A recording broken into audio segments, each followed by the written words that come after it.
Go ahead and see it. All right.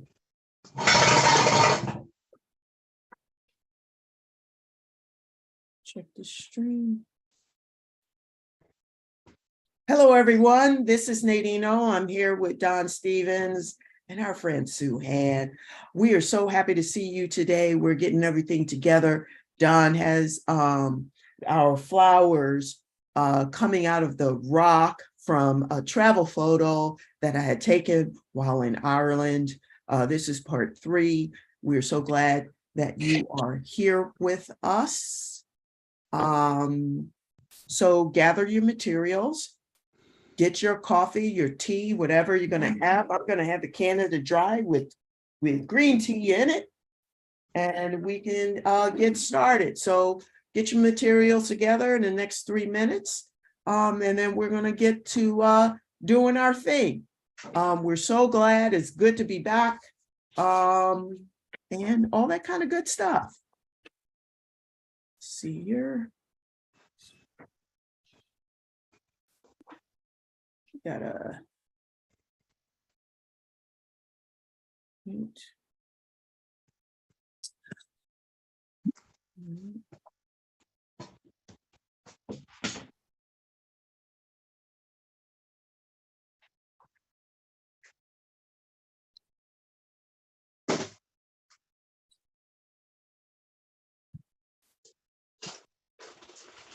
And for you, Sue Ann, basically, if you want, later on, you could just, because you are a Patreon member, you just go over to patreon.com and then you go and look at which ones you are a member of, and then you can click on it that way. Okay. All right. But I can also send you a link again, and that might help you to get there faster as well. Okay, I'll do it next time. Okay. I'm already on this one. And it's up there for you whenever you want to watch it again. And if you have any questions, you can, comment or whatever. But, you have access to us via Facebook Messenger as well. All right, thank you. And we do appreciate your support. Absolutely. No problem.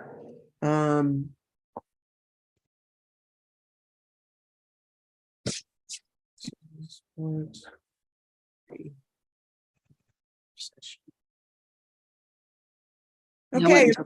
Yes. What was that? I took a walk today in the park. Nice. Yeah, you got to keep moving. Did you take any pictures? I did. Nice. I took.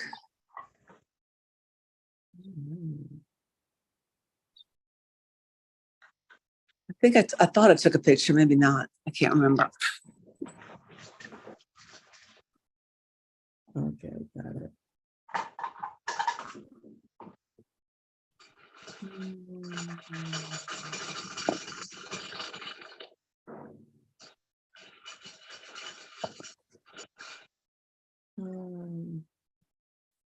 What is it?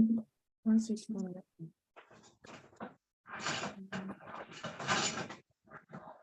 Okay. Hello, Facebook fam. If you're just tuning in, this is Nadine. I'm here with Don Stephens, and we are about to get started. How are you feeling today? I'm going to go over and take a look at our feed. Let's see. We should be live over there. Yes, we are live. If you're watching this, I want you to say hi and let us know that you see and hear us okay. We do appreciate your comments, and we're looking forward to getting our creative juices on today. If you have any questions about what we are focusing on, if you look down in the bottom there, right there, we have been working on flowers coming out of rocks. Yes, flowers coming out of the rocks. And the thing is, The location is the Giant's Causeway in Bushmills, Ireland. And man, I tell you that was just incredible. I mean, just the scene and everything. I'm hoping to share more photos with you about the journey. I even posted some of an interesting crow from different angles that came over and decided to visit me while I was sitting and just enjoying the scenery. So it was definitely an amazing journey. I've crossed that off of my bucket list, and now it's moving on to other exciting adventures. But the best part is the fact that if you're like me, there are tons of photos that sit on your phone or in your camera on an SD card or whatever that's holding the images. And how many times do you look at it? And so it's really nice to be able to pull a photo out and actually recreate it in a way that allows it to extend its life to live longer. Sure, you can have a slideshow. Sure, you can make it your desktop image and things like that through technology, or you could, print it out. Hello. Yeah, I was just Yeah, talking about. or you can make your own catalog of pictures that you can go to for references for different things. And that's what I would suggest you do. You take all your photos and start putting them in different files so that when you want to create something, you have imagery to help you, how would you say, push you forward. Mhm. Yeah, that's the whole idea of taking a photograph, especially with the camera phones. Mhm. Yeah, I heard you. Way to go. Yes, that's what you want to do. But I wouldn't just, how would you say, just leave them there. File them together, look through them, use them as references for abstractions. Remember how I showed you last time? We zoomed in, remember? On the screen there. So if I turn to my screen over here, you see, you can zoom in and things, everybody. It's really cool the way technology and photography can help you out now. It makes it more easy to file different things, to take pictures of memories and all this good stuff. Now you can look. If you zoom in, right, Nadine, are you looking? Mm-hmm. When you zoom in, you can do different things like isolate certain areas. You see? Let's see here. Isolate an area. That can be an abstraction. You can get in even closer, and maybe now just that right there can become a painting. You can do a lot of different things with your photographs now, whereas back before the 90s, you would have to have, some type of binocular or magnifying glass or magnifying sheet, zoom in the areas and see how interesting they are, and then use them as concepts for paintings. So it's endless what you can do with these things. There's nothing that you can't do. The only limit is you, you know? So that's what I would say. So yeah, keep taking your photographs. Excellent idea. That's what you want to do. It's what you do with them is more important. Yeah. Well, good morning, everybody. Good morning. Morning. Yep, Sue-Ann, cool pictures you had going, man. Those how would you say the portraiture work you've been doing? Like you sent me this morning. So yeah, keep creating. Thank Yeah, you. keep creating, everybody. That's the whole key. Smudge, rub, erase. We're doing charcoal. I mean, well, graphite, really. So, you know, started already. Sue-Ann was talking about how would you say getting these stones together back here, how you can smudge them and then you come back and define them. You know what I mean? Still working within your middle and dark tones, you see? Because you want to work the whole background idea up. So that's up to a lot of people. Depends upon which way you want to go. There is no wrong, there is no right. You just complicate the issue when you use certain ways. That's all that is. You know? So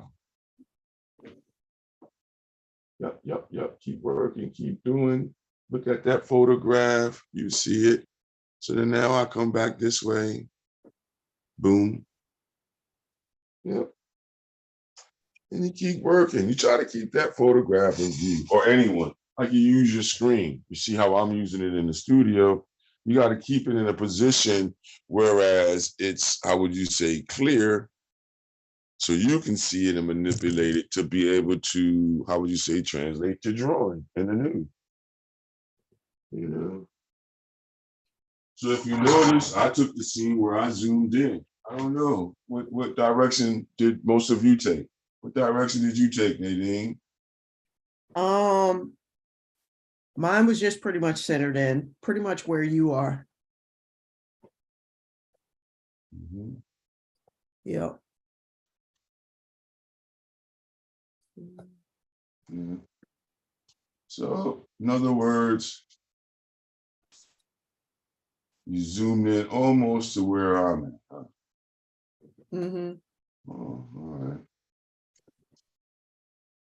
So then you just come in and erase things like this, you know, work the background, come forward. That's still the idea. You know, and you keep working, keep doing.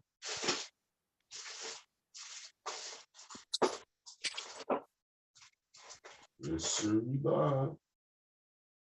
Wow, no noise in the background. Okay. Hmm? I said no noise in the background. Oh, well, anyway, with graphite, everybody, Mm. you want to deal with the whiteness of the paper. A lot of times it's like watercolor.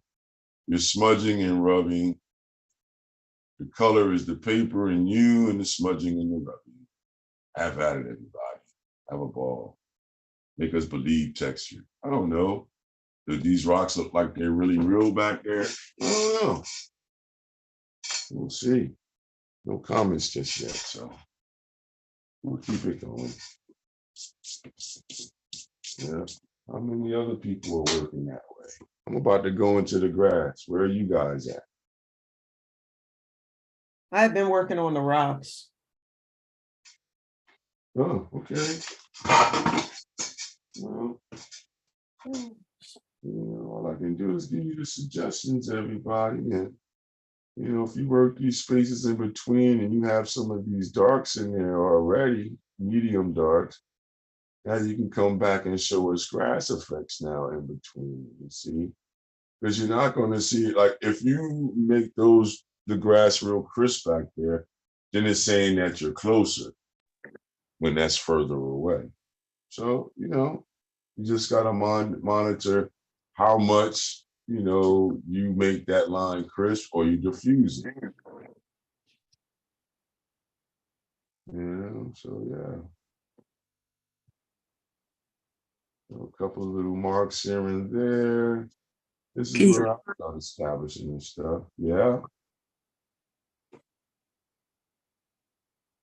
Somebody's about to say something. I think I it was, said, can you see mine, Don? Oh, I haven't looked at my phone just yet. I'll give it a look. hold on.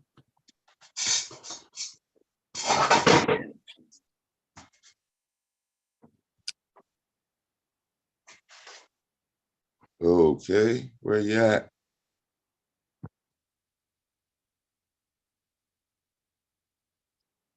Okay, you're on your iPhone. Yeah, well, you're looking pretty cool, Suan. The whole thing is that though, you try to establish your stones in the background or Okay. whatever's in between at that point.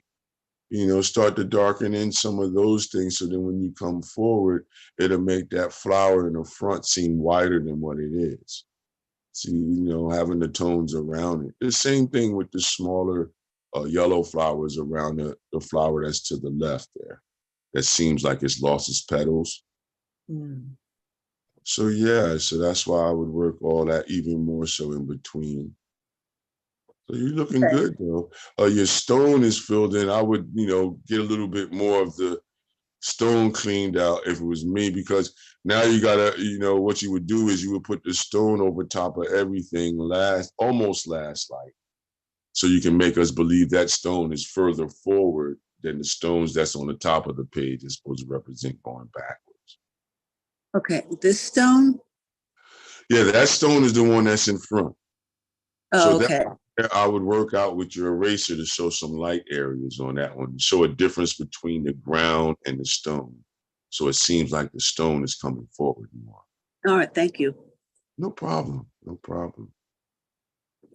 So like if you see on my version, that's why I left that stone last. I didn't put anything in that area just yet.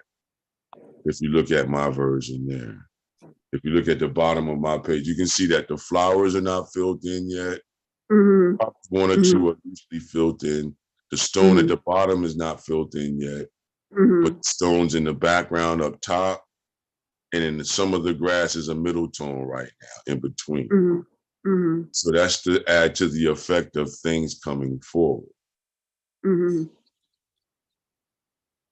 Your last statement as you're going out would be, you know, the most impactful. You know, you can check out Michelangelo and all those guys, the Renaissance masters, for those earlier ideas of what I'm talking about now. Okay.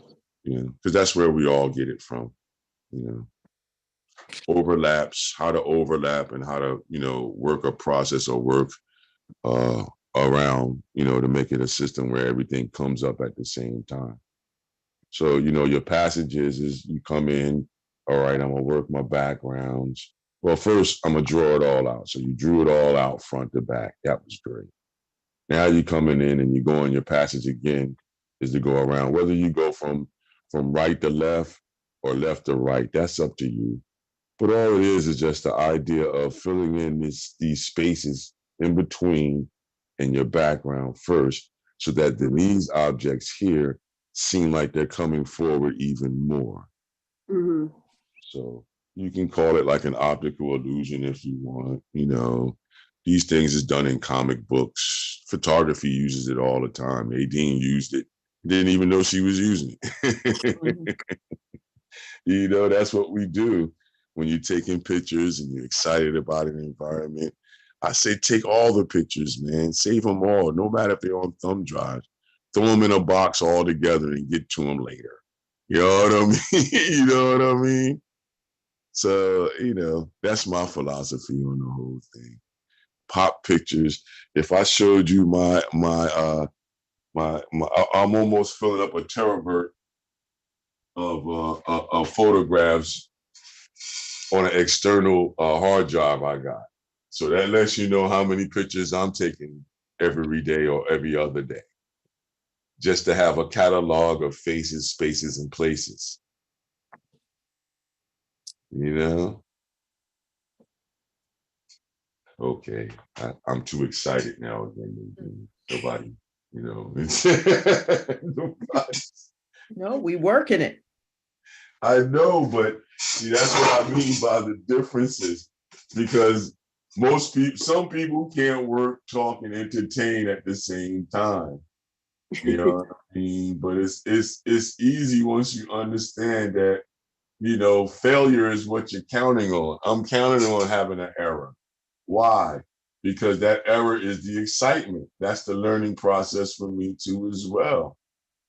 You know, if I'm drawing along with you, then, you know, I got to have an experience too as well on the screen. You know, it's not just how would you say, an instructional at that point, everybody. So for everybody looking and watching, the way it's going to work is like how you did, how Sue Ann just did. She's participating and she's asking questions. She's saying, okay, this is where I'm going with this time. You know what I mean? And Nadine, hey, you guys, what do you think? Oh, okay, yeah, you got him. What about some more darknesses here and there? Like, you see how I darkened in this area in the background where the grass is? Yeah. Mm-hmm. Look at that flower on the photograph. You can see there's a darkness behind there. Now, with my version, you can see I'm taking liberty to snatch other things from other areas of the piece to enhance my background. Mm-hmm. You see, if we look in between here, there's one little, you know, how would you say, purplish looking flower that's in there, right? Mm-hmm. And then there's like a little hill in between that's in the background. If you zoom in or even if you zoom out, you can see it in there. So I would use some of that, some of the darknesses that's in and around me. There's a patch of grass that's there, you see. So, but you wouldn't see the blades of grass. So I would use the direction and that movement of that grass in that area to formulate that darkness in there. Somebody had asked me during the week, could these things move faster? I said, yeah, they could, you know, but then what is our experience on the screen with being let's paint and draw along? Well, you have to understand, like I told the person that emailed me, you have to understand that conversation is part of it too. We're not just sitting here and saying, oh, Don, you know, create for us. No, that's not what Nadine is saying either. You know, Nadine is saying, hey, you guys, this is what I'm doing with this picture that we suggested you use. And, you know, Don said, hey, try this way. I tried this way, and this is what I got. You see what I'm saying? Yep. You know, so that's what it's about. The trial and error, the pushing forward, you know, the trying to do, the having the laughable moment, you know what I mean? Like, for instance, I teach over at a new place called Homelink on Ridge Avenue, over here in Philly, everybody, if you're not in Philly.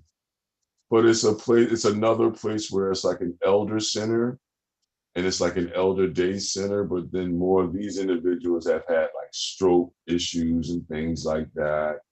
They may have memory issues and things like that. So, you know, in these environments, I like to show the things that we're talking about here a lot of times, but it's more about repetition and just having the freedom to do. I'll be showing some pictures of those experiences too as well with the individuals with dementia and things like this.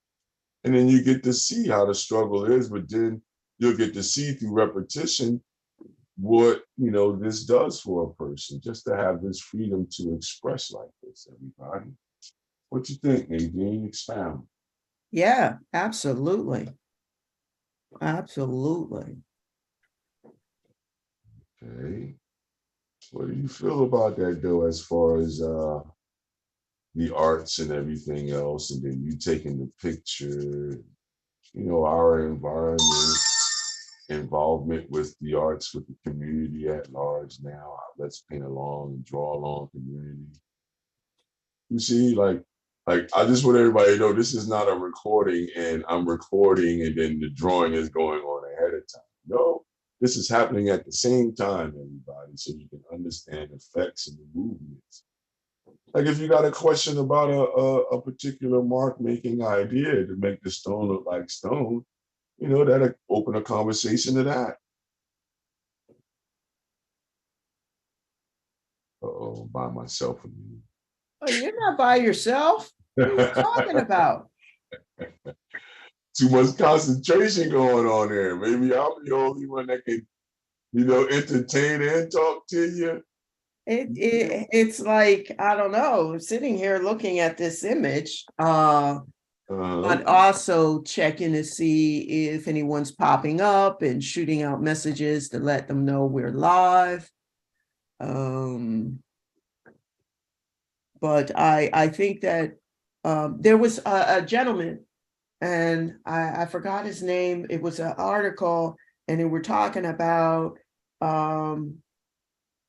3 things that AI can't at the moment take over. Like there's the concern with AI and art. Well, you have a concern with it. I told you the story last week where I have a cousin that keeps on telling me he's using AI to make t-shirts.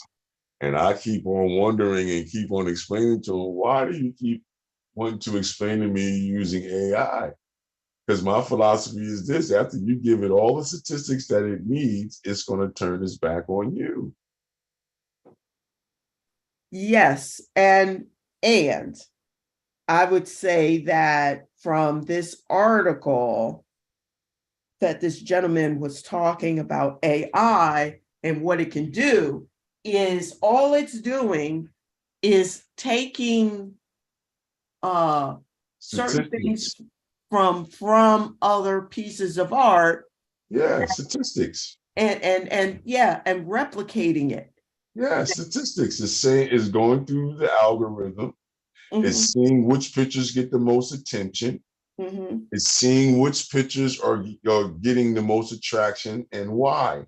And Mhm. now it takes bits of the data from each thing that it's investigating. The But best of the data, it takes bits and pieces from that. I mean, right, I don't know why people are bewildered by it because it's in every one of our sci-fi movies that we want to look at. right. Star Trek, Stargate, It's been going all along. Lost. No, the philosophy, the thought of what this stuff will do has already always been out there Right. since the 50s.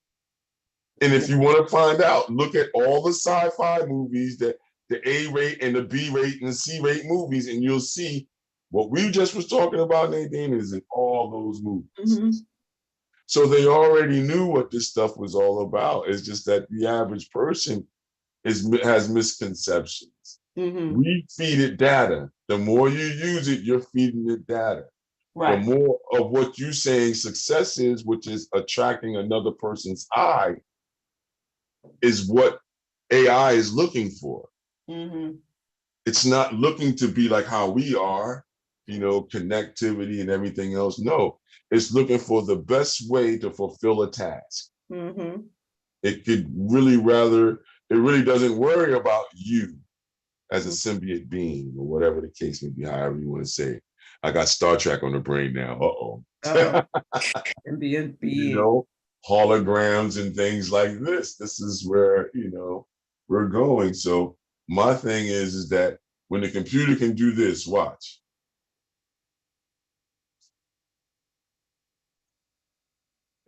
When the computer can do that, live action, reach out, take the material and manipulate the material, then I'll really be worried. Mhm. But until that point, I'm not really worried at that aspect like that. Why? Because it's nothing more than a John Henry against the machine idea. Mhm.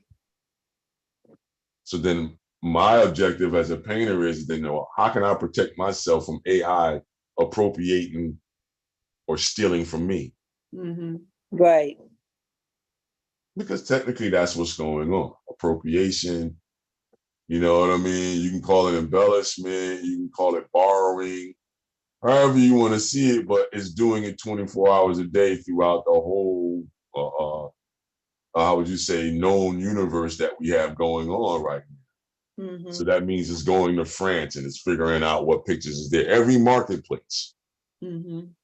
you know what I mean? It's going to Germany. What's the best images there? Who's this, that, and the other? And it's logging all of that in. And it goes to England and it's here in America and it does it in each one of the marketplaces here, whichever is the best of the best or said to be the best of the best or the most appealing and things like that. It uses bits and pieces of that. Same thing with the voiceover. It does it there too as well. It Mhm. takes bits and pieces of the best voices that gets the best responses, and then it uses that algorithm and that particular measurement that it's getting from the device. So everything is about statistics, data, raw data. How is it compiled? How is it translated and used? And that's what the AI is using. So once again, like in the music game, you start giving it all the information that is required for it to grab your attention. And that's what it's made for Mhm. at this point, to grab your attention, to do a task for you, to make life easier. That's what they're billing it as. Well, how are you supposed to learn anything if you make everything easier? Well, that's the whole issue there. Nobody wants to deal with failure or the idea of what failure really is. Failure is really the teaching opportunity. To Yeah. miss or have poor timing in certain situation is the learning experience.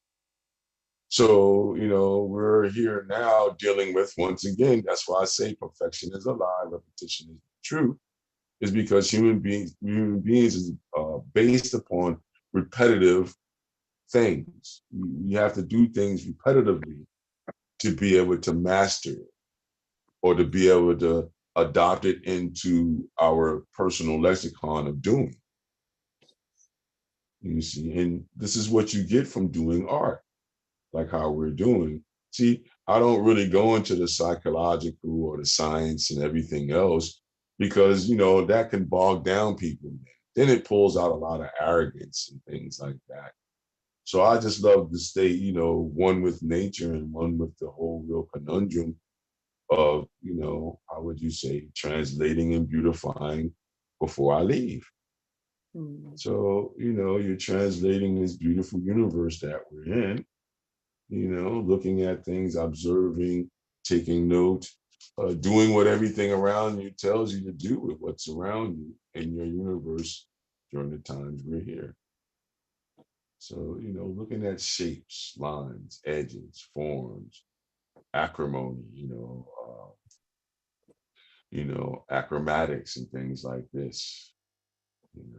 I heard somebody the other day had to say something about mastermatics, and it's like, I thought it was just achromatics. It's the study of a colorless color scheme rather than just looking at vibrations. But, when you start talking like that, now everybody wants you to be the scientist or the alchemist. But when you're an artist, you're an alchemist, whether you like it or not. That's what you are. You're studying your surroundings, you're taking in data, and then now we're spreading this data across this flat plane, two-dimensional plane. It's just that the AI might be, a coming downfall because you have people like, all right, look, you can get grant papers written by this AI now. So then why do you need a grant writer? You see what I mean? Right. You have this AI managing businesses now, or certain aspects of business as far as phone calls, emails, transactions, and things like this. So then why do I need a secretary or receptionist? I think that's dangerous. No, that's what I'm saying. That's what I'm trying to allude towards, Suman. That's the danger of this, because once it gets the data that it's required to be able to understand what's going on during our time, then that's when the human being is going to be in trouble, or the average or the everyday person, because the elitists or the people that are on top, the 1%ers, they're 9.999%, the owners or the, how would you say, the makers of this particular technology and idea. I mean, they already have the robots, the dog robots and the police robots already. There's a robot at my giant grocery store.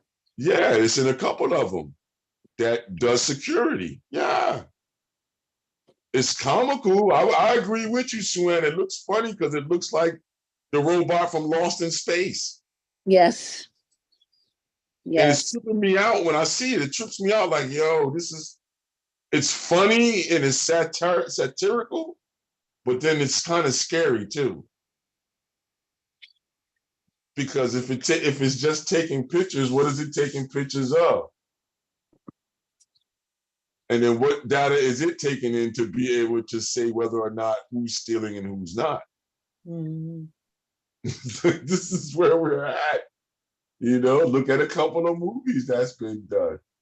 The Fifth Element. What are some of the Tom Cruise movies? You know what I mean? Yeah. Let's see. The other movie with Wesley Snipes in it with the funny haircut. You know what I mean? Yep, he did have a funny haircut on that one. Yeah, that one he had blonde hair or something else, and him and Sylvester Stallone was in the movie together. They was both frozen men that came back to life. They brought them back. You know what I'm saying?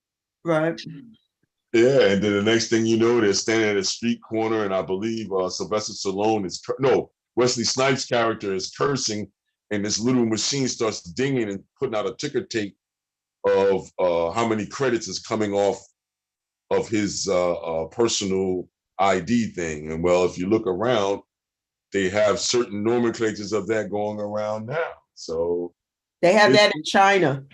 Well, they have it in China, but it's certain spots out here that you can go. I'm not just saying here in Philadelphia. I'm talking about in the major locations where big money goes down, where you see this. Like, you know what I mean? You got a couple of people out here that got the little chip in between the thumb and the index finger already. I've Oh, seen that's it in bad. stores. Huh? That's bad when the people are chipped. I mean, but this is I what's, know. how would you say, the attractor now, because everybody wants to be super elitist and have nothing to do.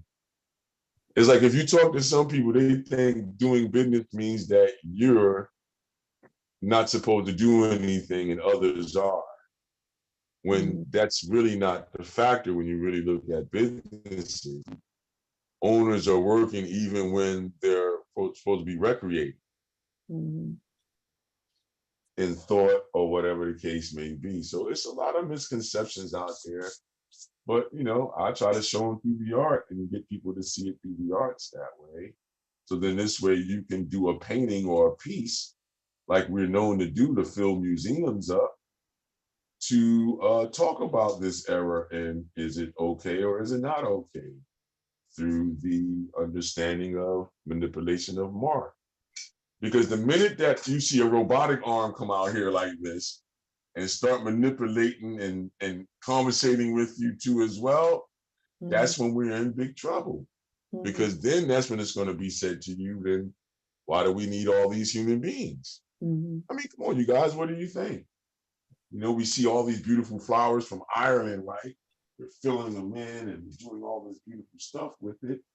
But then what does that mean with, you know, what we're doing? We might have some viewers that might say, this is nice, you guys, let's paint and draw along.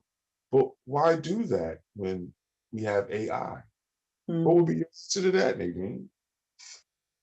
Yeah, what you getting back to that article from the gentleman, he was saying that at the present moment, the robots, the AI, there are 3 points. One is leadership, leading human beings. They haven't gotten to that point yet.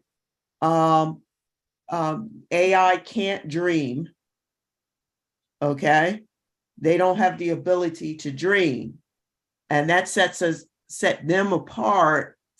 apart from them in terms of the creative process. Well, see, I'll debate that because that's a yes and no type of scenario. Because we really don't understand what dreams are, really, still. I'm just saying, I've read some things too, and I would debate that because is that or is that not a human being dumping data? Could be. That's what I'm saying. It could be. It's feasible. If you really think about it, it's like, wow, I do take in a lot. I'm a receiver of information and vibrations all day. My conscious mind can't stay steady on every impulse that's coming in. So is the subconscious and your dream states, daydreaming and things like this, opportunities of dumping? Could be. Yeah. I mean, that's where I'm at with the whole split mind development thing. And that's a new idea that's out there as far as the brain is concerned. And that's why artists come full circle and come back into play, because we can't bring nothing to life without the aspects of expression. You know, I could probably write down all the empirical data or mathematical equations that make up why my arm and mind and hand and eye is moving, but those equations wouldn't be attractive like how these are. I mean, that's the argument for bringing the A to STEM to make it STEAM. You know, imagine if Bill Gates and these guys or Steve Jobs didn't do art. How would that iPhone look then? Suan, you know what I mean? I only bring you into that, Suan, like that because on the screen it says you're projecting from your iPhone. Yeah, exactly. I can't, I have to use it because it's the only way I could draw. No, I wasn't saying that. I was saying, what do you think about if Steve Jobs didn't have artistic or expressionistic ideas when he was putting together this whole idea for that iPhone, this device that everybody, you know, is desiring? we don't know what it would look like. Would it look like a brick? Would it look like a bubble? What would it be if he didn't, have a perception or a perceived notion on what ergonomics is? See, now I'm sounding like a scientist, you see. And you see, it is easy to do that with art. That's the whole beauty of art and expression, because it ties in everything that you're going to do as a human being. It has to. It's the ground where you jumble everything together to get an idea to go. So yeah, I see the thing with AI to me, Nadine, is that once it gets all the data that is needed, like we take data all day. So, and then now we download our own and save our own, data. I mean, AI is starting to do that with certain data streams. I mean, for economics and Wall Street, AI is doing that. Because that's why the stock exchange is changing. They put bots out, the AI bots out there that, no sleep, no nothing, is just doing empirical stuff 24 hours a day. So then, it outdoes the human being in that category.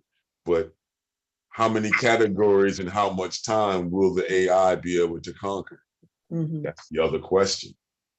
Will it be able to take care of a menial task other than just rolling around on a preset rhythm to vacuum your floor? Can you look at my picture, Don? Sure, no problem. I can't make it. Well, you can. You just probably didn't see it a certain way. Where are we at? Let me see here. Let me slide over there. All right. Yeah, see the confusion that's going on. I would say pull your eraser out now and show us some light areas now. Okay. See how I did in the stone that I have up top there, and I erased out the light areas? Yes. So come back and erase out your stone at the bottom. Show us where your stone is at the bottom. Erase out those lights that you see, those light grays that you see in the stone in the picture. Okay. Then you'll start seeing some, show us the light now. So anytime your eraser is in your hand, look towards any degree of light that you may have on there. From zero all the way through to even the slightest light notion, your eraser. So that's why I have a kneaded eraser, and that's why you have the rubber eraser too. Oh yeah, thank you. I forgot about kneaded eraser. Yeah. So you used it in that other portrait that you had, you put up, you showed me earlier. So I know you have those erasers because I can see the movements on the paper. So just try to, how would you say, utilize what you did in those free drawings that you did in this one. Except for now, what we're saying, Sue-Ann, is be distinctive with where you're saying the light is going now. So then now when you put those lighter strokes on certain things, you're going to see how they pop out of that whole mesh of gray that you got there. And you're going to enjoy it even more. Thank you. No problem. And all that's about is just controlling the lights and darks. Once you do that, that's when you can make things pop and move, jump backwards and forward, really attract the human eye. You might even be able to fool animals. Like every now and then I put drawings down on the ground to see if I can fool the animal, because they're looking and they'll react. So that's how you know you've done a good job too, if the animal reacts to the painting too. Like I did another drawing of a dog of a buddy's house, put my dog drawing reflective in the mirror, and the dog tried to attack the mirror. Okay, that's how you know you did a good job. You know what I mean? But then you have to question, did the dog just attack the mirror because something else, like something was strange there, or did it take note to the drawing of the dog in the reflection? So that's just something else. That's just me just having fun then at that point. But then controlling those lights and darks, everybody. That's what it's really all about when you're doing a graphite drawing. You really, because as soon as you control those darks and lights even more, like how you see on my page, you can see certain things starting to feel like it's moving. Then when I put more darks around these flowers for the background there, you're going to see how the flowers in the front are going to start to feel like they're coming towards you out of the screen. Right now, the stones look like they're standing out and coming more forward than what's at the bottom. But then once we start filling in that bottom area, like that's why I was starting to look for my paper towel. You don't want to use one that's wet. So give me a second, everybody. Let me get my paper towels there and get me something to go. Good thing I cleaned up the studio, Nadine. I can walk around a little bit. Yeah, you don't want to be tripping over anything. Oh no, everything's on wheels in here. It's just that I have stuff all out on the tables. I never put things back away. So like I'll do a watercolor, like I did a watercolor yesterday. Everything is still out on the table. I don't move nothing because it's the studio. You're not living, you just working. Right. So that's Excuse me. What's that? I said, excuse me, I gotta go to church. Oh, you do? Well, Mhm. thank you so much for joining us today. Oh, thank you. I learned a lot. Thanks, Sue Ann, for giving us some time before you go to church. Mhm. Oh, you're very welcome. I think my picture has got a lot better since this session helped me a lot. Yeah, no problem, Sue Ann. That's what it's all about. Let's paint and draw along. That's what Let's we do. paint and draw along. That's the whole mission right there. Yeah. Have a fun day at church. Thank you. All right. Take care. Peace. Peace. Yeah. Yeah. So Yeah. yeah, Nadine, still here. Yeah. That was cool. Yeah. Keep going. But like I'm saying, that was an interesting, how would you say, article that you was reading there. Yes, You it should was. probably post it. You should put that one in our page so people can, read about it. Yes. Because that's a definite concern that we all should have. Like, hey, AI may seem like the cotton gin coming in to make things easier, but what is really the real end result? Like, what are they not, what's not really being told totally about AI technology and some of the pitfalls or some of the great things about it, Yes. And the big thing the author the writer was pointing out is as long as they're human beings that need leaders and guidance, and as long as there was something else, it was on, I think it was in email or something. And the other one was in terms of creativity. You think that AI is creating, but they're not. Like you said, it's all about statistics. So what they are formulating, they're calling art, okay? But it's really just the answer to a problem. Or it can be a montage of human experiences that's, how would you say, scanned over to be able to pluck out the best of it to attract human beings. It's just they're not a montage of yeah, they're not designing anything new. They're actually extrapolating from all the information out there and doing that montage, like what you're saying, the blending. It's what do you call it? A fusion of other people's art. Yeah. Yep. Okay. That's what that is. That's what you're saying. And if you love sci-fi movies and all that kind of stuff, you're looking at sci-fi, if you want to call it sci-fi art, that's what it is. It's, computer generated images. The first stages of the AI scare that was talked about in those 60s and 70s movies. Especially the early 80s movies like Tron and all that good stuff. Yeah. Some of those movies, what about the one with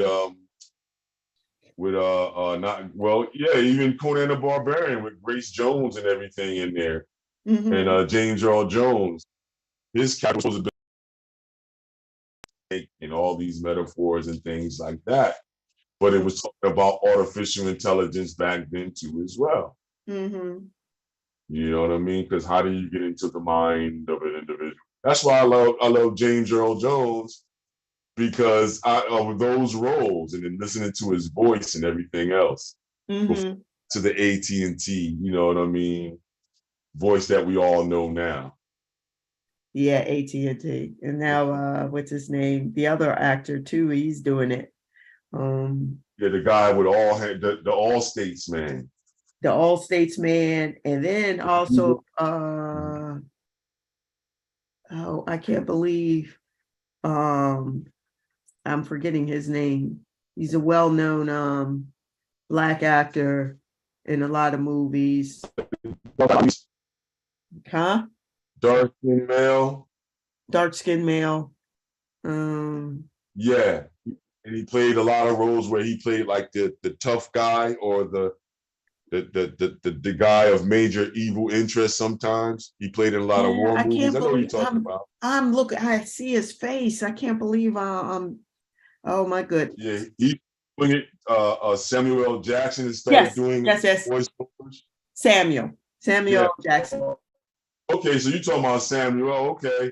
I was talking about some of the other actors too that are like Danny they were Glover. considered. Yeah, yeah, Mm-hmm. yeah.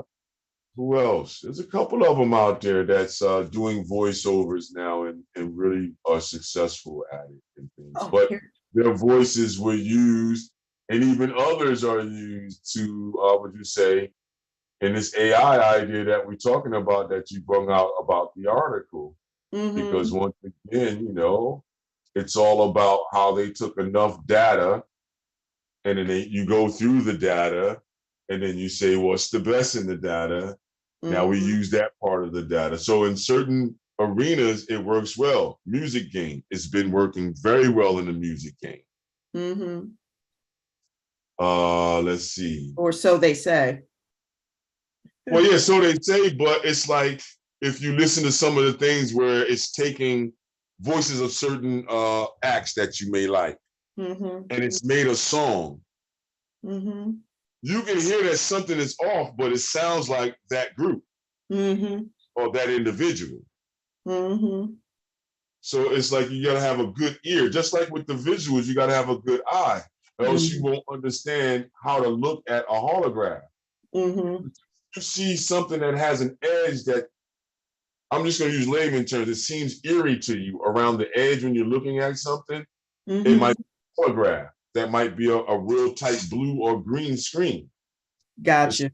understanding the edges and how light attracts on an edge. Because it's really not an edge when you're looking at it, it's a curve. Mm-hmm. You and the device makes it an edge. Yeah. You see, a line is not really an edge. A line is not really an edge. It's really where the surface is curving towards you at its apex point to curve away from you again in another direction. No, repeat that one more time. A line is not an edge. All right, I'm gonna show you with the demonstration, because I've noticed now a lot of people nowadays, even on these these blogs and stuff, you say, we need a reference, we need a reference. You know? No, I mean, But what I'm saying, yeah, go ahead. mhm, Go ahead. what I'm saying is, like, if have you ever looked at a crease and try to figure out what it is really? Mm-hmm. Like, we'll call that crease a line, but then look, it's only a crease because the paper is folded at that point to make us say edge, but really, is that an edge, or is that the surface rolling at a certain point and being forced to roll away from you at a certain point? Mm-hmm. Yes, we call it an edge. I'm not arguing that aspect. I'm saying the edge itself, is it really an edge though? If it's still on the same piece of paper, then that means that it's the same terrain. Right. But You now we're see, so talking then about our edges dimensions. real. But now we're talking about dimensions. Well, that's what you have to talk about when you're looking at drawing and painting. That's what you're doing. Mm-hmm. That's absolutely what you're doing when you're looking out into the world and you're looking at the overlap of all these masses around you. And now you're trying to say, what is an edge? Because once you get to the hierarchy of it, an edge is not really real. It's just the surface. That's why I keep saying surface quality to people. And a lot of other artists, if you talk to them, they allude towards the same thing. It's really an idea of surface quality, surface movement that gives you a perception of an edge. Now, yeah, I know if you have 90-degree angles, not real and edge. No,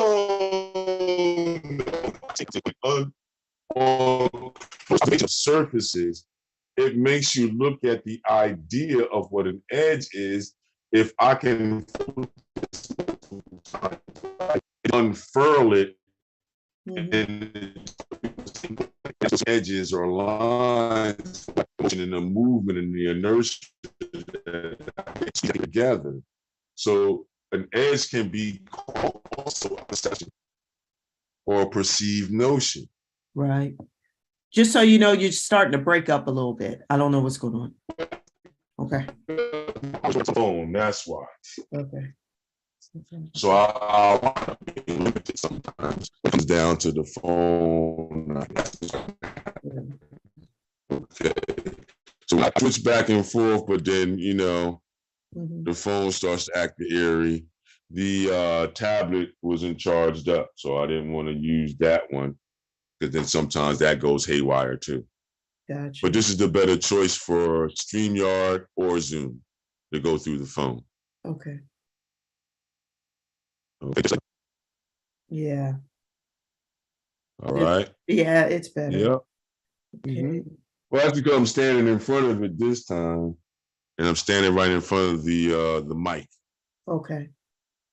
And I made the phone was plugged up. I got that the better board going. So yeah. But yeah, that's the whole idea behind it, So it's like a John, in against the machine, the steam machine going through the mountain idea. Because even in certain other things like the AI is, algorithm is really controlling how we advertise too online. Yeah. Because how are you sure you're getting the all audiences that you need? I question that all the time. Even if I'm going live off my page, is it really going public or is it just going to the people on my page? Yeah. And I think, it's whether, that's a big question because sometimes I say, did you see us go live? So you should get an alert if you have followers. And then some were saying no, and some were saying yes. And I'm like, well, if they're all following you, then why aren't they seeing the alert? Exactly. And so, and then they turned around and said, I can't share a post from a page in the group in the same thing. So like, let's draw a long page and let's draw a long group. They say I can't share the both. And I'm like, what difference does it make? You trying to grab someone's eyes, right? Exactly. And then so there's all these little very interesting things happening. And I think now that pretty much everything is getting back to some type of normal rhythm. Or a normal rhythm. And then now they're looking at all the stuff that they gave us before during the pandemic. And now they charge it.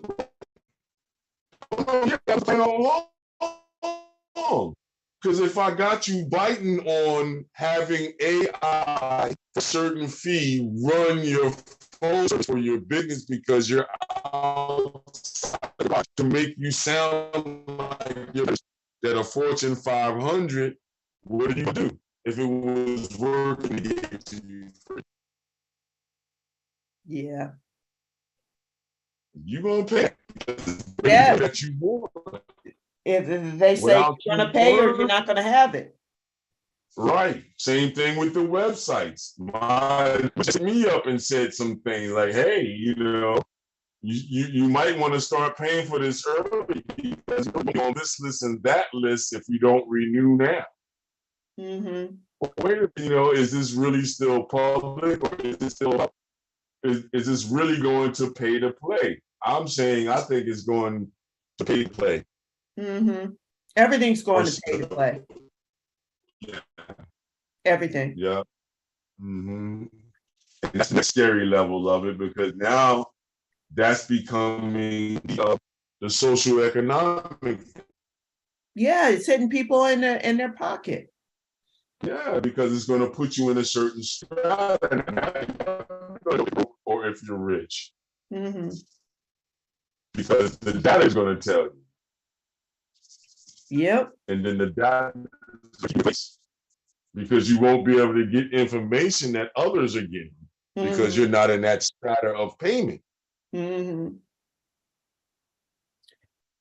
Oh, so I found the article. It was sent as a newsletter.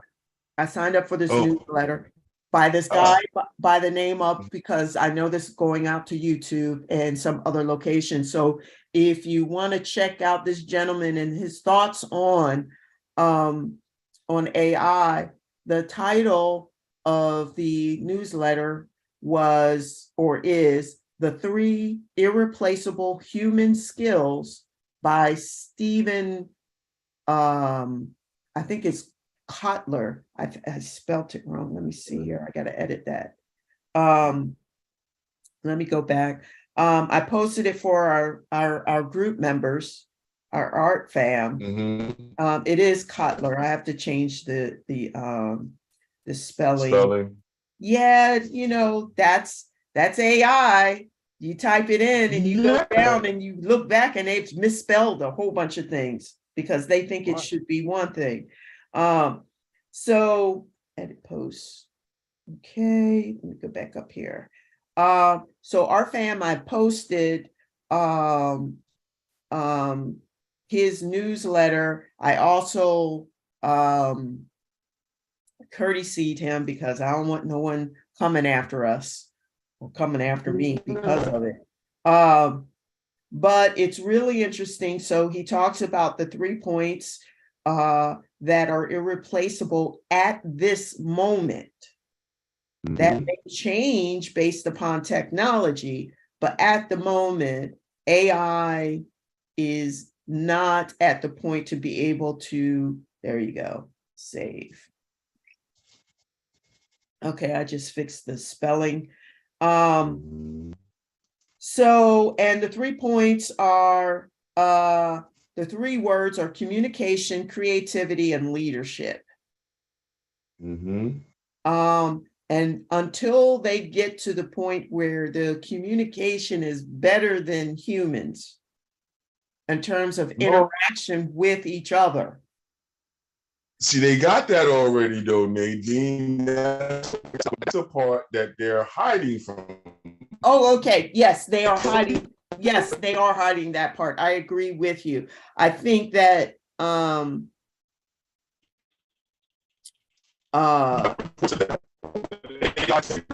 for military usage and everything. Yes. In several locations, like in the movie a RoboCop. Yes. RoboCop, and they show pictures of RoboCop killing people, snapping guys in half, and all this stuff. It actually happened. Yeah. And that was I'm sorry, folks, if Don is breaking up a little bit. We, it's just some issues that we are working on improving, and we have been working on improving, and it's just part of where we are in this space right now. Right. Now, am I good or am I still breaking that's better. up? That's better. Okay. Yeah, so yes, they are hiding that aspect of it. But here's the thing, instead of trying to make the computer communicate to the point of you don't know that it's not a human being. Rather, I think what they'll just do is train people to communicate like AI. So, Well, that's so that issue with the perfectionist idea. right. So yeah, you're still real. Yeah, it went right back into breaking up. Well, yeah, that's going on. Yeah, Yeah. I can't understand you at all. Sorry. Yeah, I think, yeah, part of Art Fam, part of it is, as we're looking at all of this is all coming from the creative aspect of how we interpret, receive things. So if you get rid of, say, all those books that are created and the style and nuances of how people would speak and talk, and then the only books that are available that we're learning from are washed down, generic, plain, then we become that. No, not necessarily, because you still have the oracle tradition from, and we may have to go back to that, like I was thinking, oh, you're popping in. Let me get my cursor over. I'm hurrying up. There you go.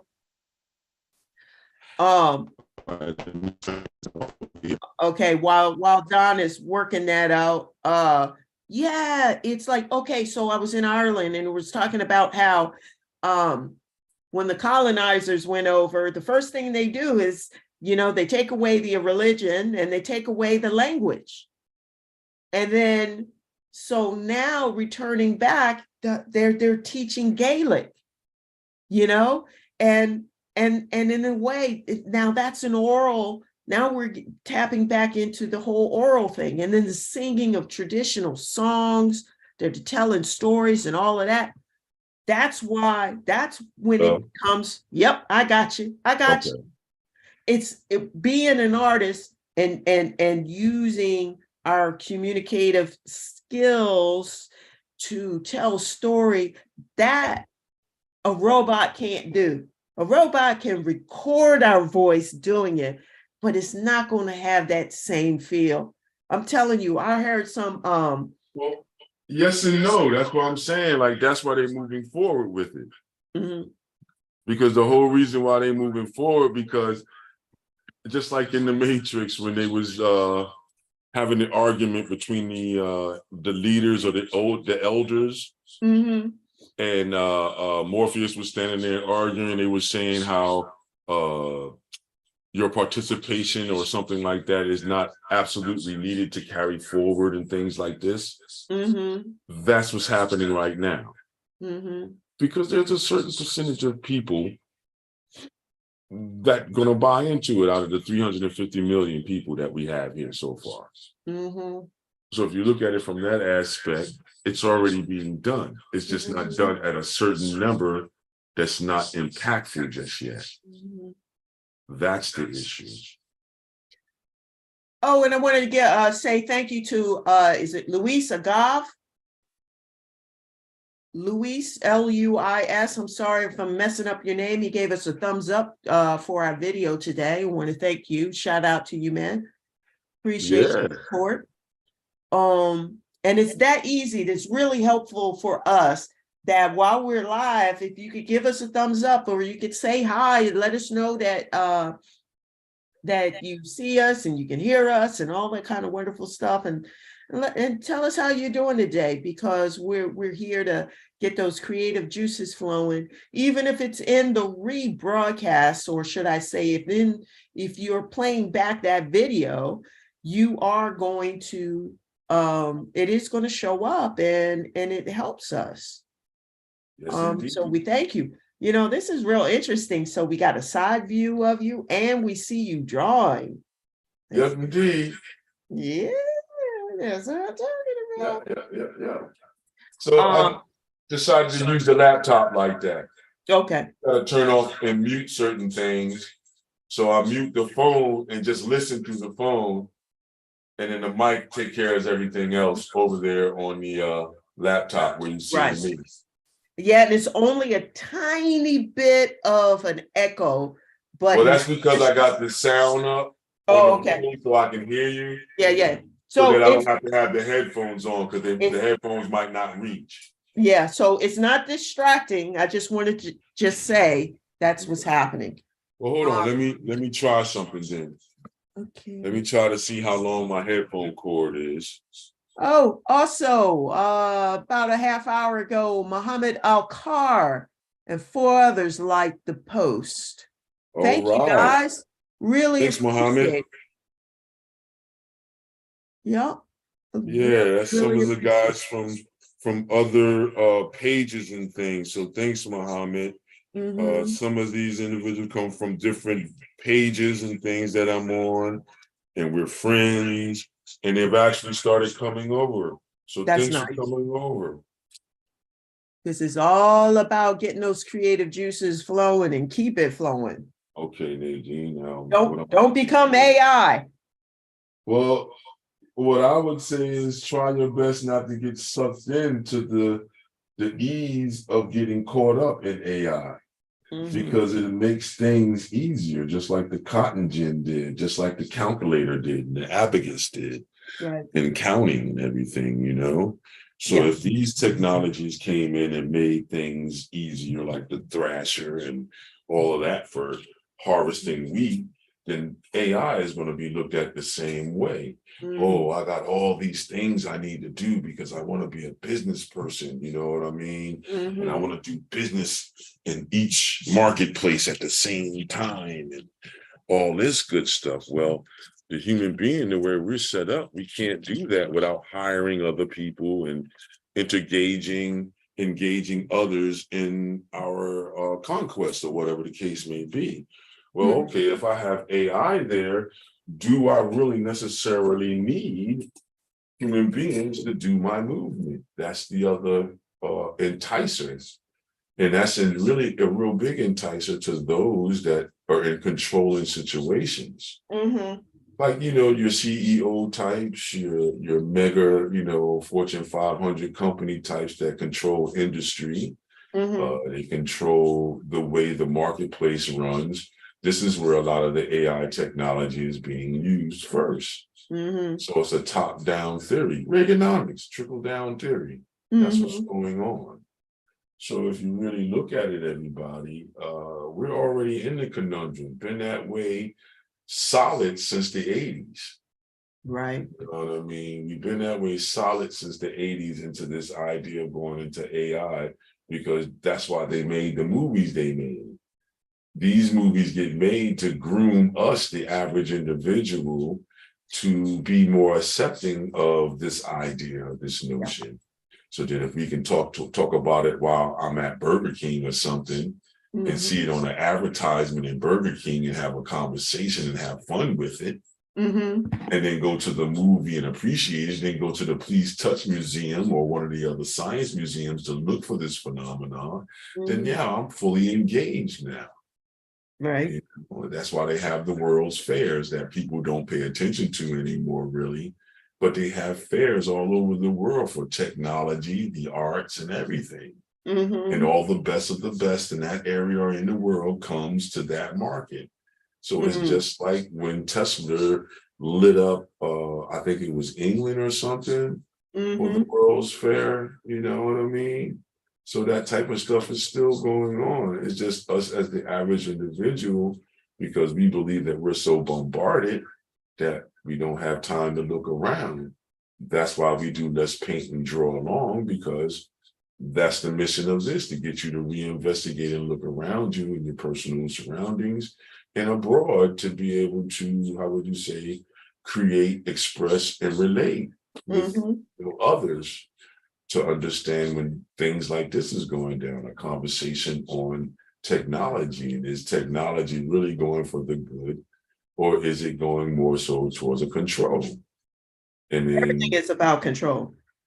Well, yes, but is that good or bad? I mean, control is always a factor with human beings, or anything that's mammalian. Control is always a factor of that. So then is really the control the factor or the way that it's being manipulated and used?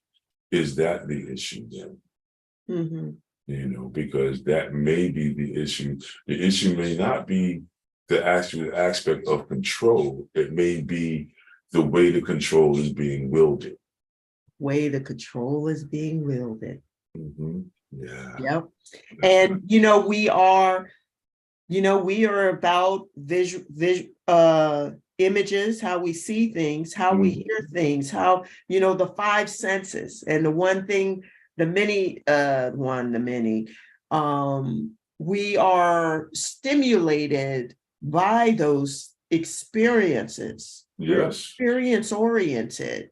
Mhm. And it impacts our psyche. That's because we're a recorder. Have to, because we're a recorder. We're recording, we're receiving, we're transceivers and receivers. We're that prong that you hit, and that's what we are. We're a receiver and a transmitter at the same time. So we just have to understand that. And a lot of people don't want to because they want an easier path. I may not be able to do this thing that others can do fast. I may not be able to compute percentages as fast as the next person, so I need the calculator. You see what I'm saying? Or I may not be able to manage the way others are managed, so I need AI. I can hear people trying to formulate this argument now.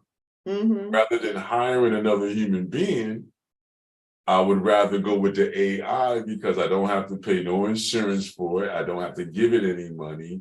I don't have to give it anything. I just got to give it a live wire of electricity and an open link, fiber optic link to get to the internet to do it. And you have a programmer. You do, there is a programmer. Yeah. An ultimate, how would you say, synergizer and energizer there, I mean? But these are the things as the average person we don't look at because, what do? You wait for the technology to trickle down and, you become anti and then you become, pro over a couple of years, you're pro for it. So everybody that was against, the five, this and everything other, notice now everybody's moving fast. And I got the iPhone 19, and you know what I mean? I can do 3 different screens at one time. And I'm totally jacked in. Before 5G was like a sin. Yeah, oh, you're gonna kill yourself. The radiation is gonna kill you. So that factor of the radiation ain't gone nowhere. What's gone somewhere? The human being perception of what could happen. Oh, not that many people died. Oh, okay, I can use it then. All right. Well, it didn't do nothing to me that I can see. Okay, then I can use it more then. Okay, yeah. The kids are not that bad. I can put them in front of this box and this flat thing, and they'll be entertained for 24 hours if I want to. All I gotta do is knock on a door and give them a meal. Yep. This is the thought process that we're going through. So it's interesting and it's sad at the same time. But it is interesting, though. It is interesting.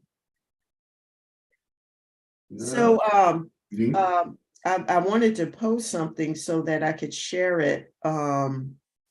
I'm running out of space on my cloud-based stuff, and I've been trying to fix that. And so not everything is going to the cloud that I can access. It's staying on my phone. But let me see if I can. Last night, I was invited to a glass art class. It was interesting. And basically you cut the pieces, you arrange them, and then they put it in a kiln for you. Yep. And I went in there not knowing what I was going to create, so I decided to do a sun catcher. And so you have to pick your colors and all of that. And then I was like, what would Don suggest? Know the deal. So I just started thinking, okay. I'm gonna see if I can go to that. It looks good. I saw it. I just didn't want to interrupt you during your Did you see explanation. it? Yeah, I saw the picture. You sent it to me. It Oh, looks yeah. good. I just didn't respond to you right away. That's No, why no, no. I because I thought we would discuss it. Yeah. That's fine. Okay. So let me go over to the media and go over to it so I can share it with the rest of the fam. Mhm. All right, so I'm gonna do a screen record. Okay.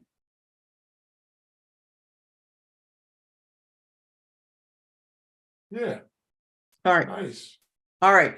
So it's kind of weird because it's doing some other what? Okay, there you go. Mhm. So here's where I am with that, right? So I started looking at it and I was going back and forth. So I see it though. It's just popping back and forth. I still what is see what you did. yeah, You might have to select which one you want to go from and pin that. okay. Let me Yeah, because you're getting the multi-dimensional screen thing now. So you might have to pick a screen that you want to go with. Like in that little drop-down rod or register yeah, underneath where they say which camera you want to share from and things like that. yeah. Okay, here we go. Okay. But you did do it like how I would probably think about doing it by showing different aspects of sky and land separated and what that would be to you. So I Yeah, so caught the you idea saw quick. that. Yeah. I Whoa, love, that's how you know you did what you needed to do for another human being to read it. right. It's So all about mark making. Let me be quiet, let you do what you do. Yeah, tell us, Nadine. Come on. so when I did that, maybe I can just pop it up so I can look at it. Mhm. And I posted it so everyone can look at it. So the first thing, because I approached it from the aspect of an abstract point of view. Mhm. Okay, so I have my warm colors up on the top, representing the sky, the sun, and all that kind of stuff. And then the bottom part was the ocean. Yes. Okay. And then so I said, okay, now what are my shapes going to be? All these things you would go through in terms of the class. And it was like, okay, so I'm going to do triangles. Yes. And so I did triangles up on the top. And then I had to think about complementary colors, like what complements yellow and orange, which is Right. blue. And then Right. so that's why I did the ocean or water on the bottom end. I The other love it. thing was I found Radiation marks too, those line marks of the disbursement of the light up top. yeah, I like the way that is. So when the light yeah, goes through that piece, it's gonna dazzle because it's really gonna dance with the light and the refraction of light going through and the marks that you made in the glass, the way you made those marks in there. So yeah. that's cool, man. So That's yeah, I cool. hope so. And then so with the base of it, with the sky like water like images where it was a gradation, that was one piece and it was opaque. And then the other one was transparent, the blues, the darker blues. And then I was like, I need something. And it was like, what am I missing? So I have lines, I have rectangles, I have triangles, and then I found the oval shapes, which There are you go. opaque, and popped those in like stones. Mhm. And then it was a wrap. And then I was just like, okay, now what was the one thing that was missing that you always have us do when we do abstract drawings? And that is cut up the space. Yep. And so then I was like, okay, well, they didn't want us really overlapping too much because it gets In a lost break. in Yeah. the team process. Mhm. So I only did it in that one blue border end that was Yeah. coming across at an angle. And I cut it at an angle because I thought, you know, it's just life. It's life rolling and everything. Yeah. So that's what happened last night. And I was just like, I wanted to share that with the art fam. And that is this the fact that, yeah, we're drawing here. Yeah, we're looking at, you know, surface, what Don was talking about, surface quality, surface movement, you know, and being able to translate that in two-dimensional world on paper, right? But that it can translate into so many other things. What do you think we've been saying, Nadine? That's what the whole mantra of hashtag keep creating. I know that's what all people, the classes are all about. That's what we're all about here. I mean, for me, I mean, honestly, okay, so first I got to give it up to Don, because Don really, he brings it for us. And you know, you weren't there, but you were there saying, Nadine, turn that thing around.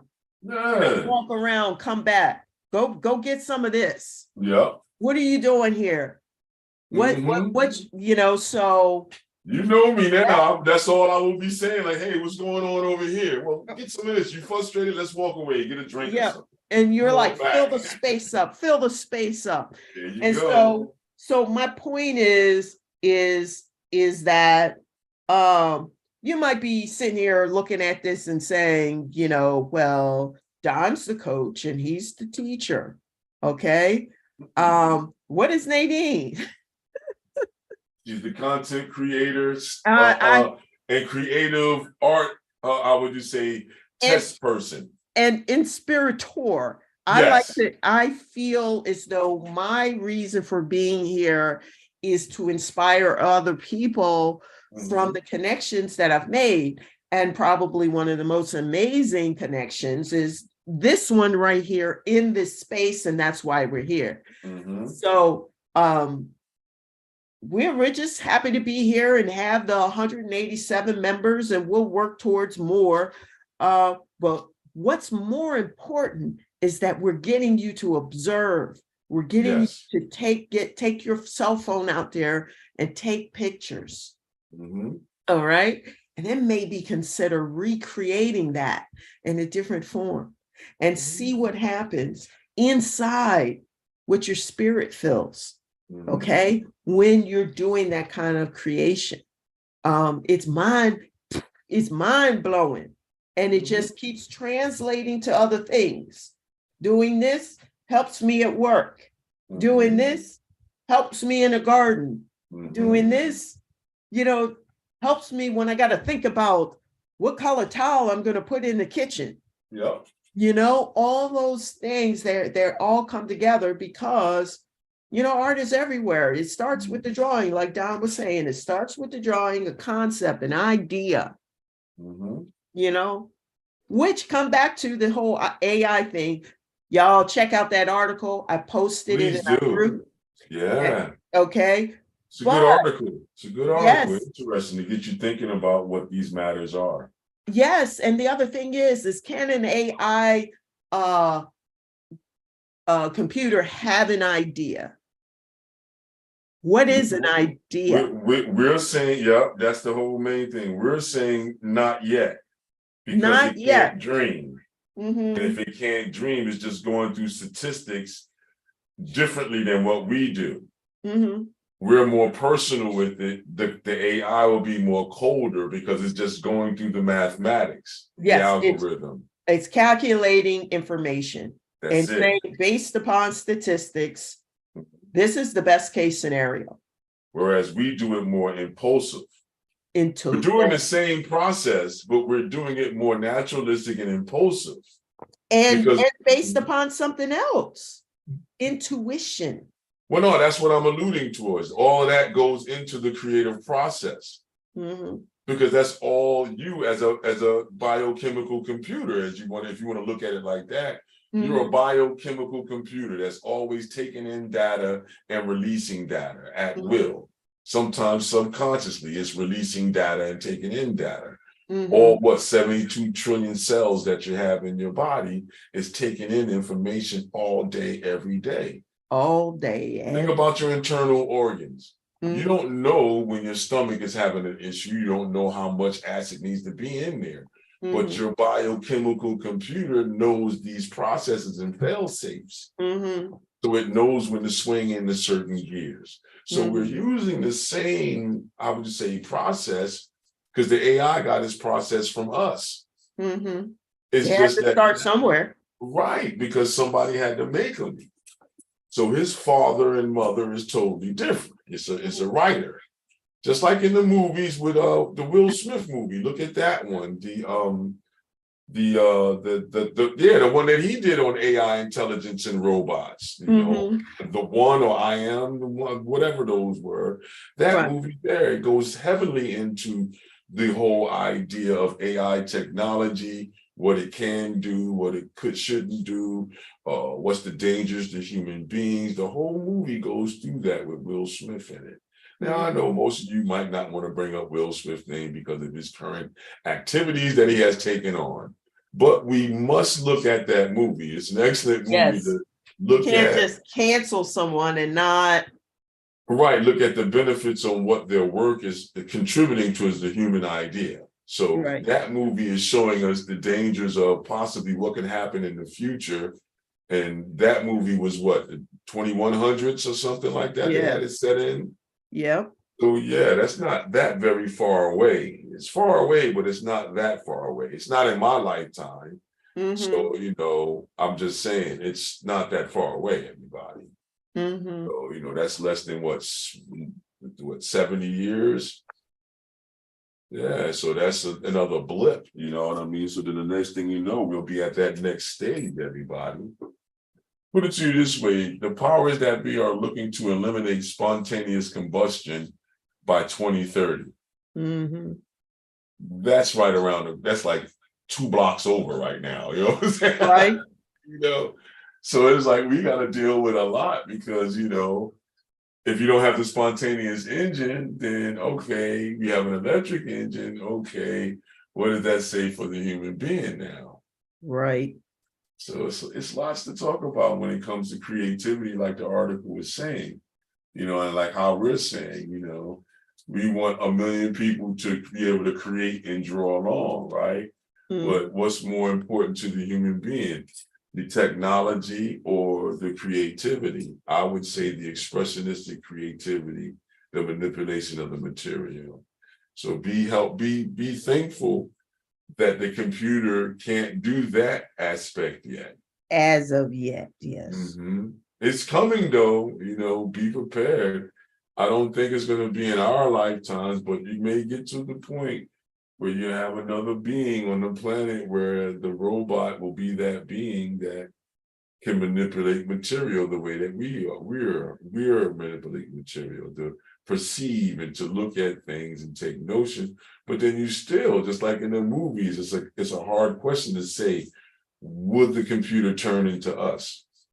Or will it just be another derivative of us? Yeah, see, here's the thing. It's you know how they're changing history books, and then the more they say certain things, people start to believe that to be the truth. Yeah. I think if they just say that the AI is now humans, then we, after so much, we're going to believe it. Yeah, or accept it as a part of society. So, and if that's the case, then it's like we've allowed ourselves. Right, that was me. I think I lost the camera went out on me. So now we're just working from the laptop. Okay. So now it's like we're completely bamboozled. Not really bamboozled.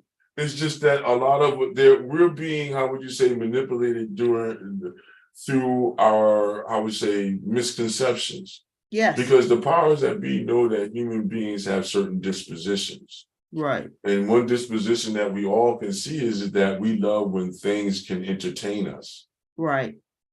So since they know that, then they know how to place other things, Mhm. It goes all the way back to the early 1900s when you have who was Freud's grandson or nephew or something like that. Not mutilation. He's the guy that was started the whole thing about advertising and in movies and mass, all the different things that we do as far as advertising is concerned. Subliminal stuff.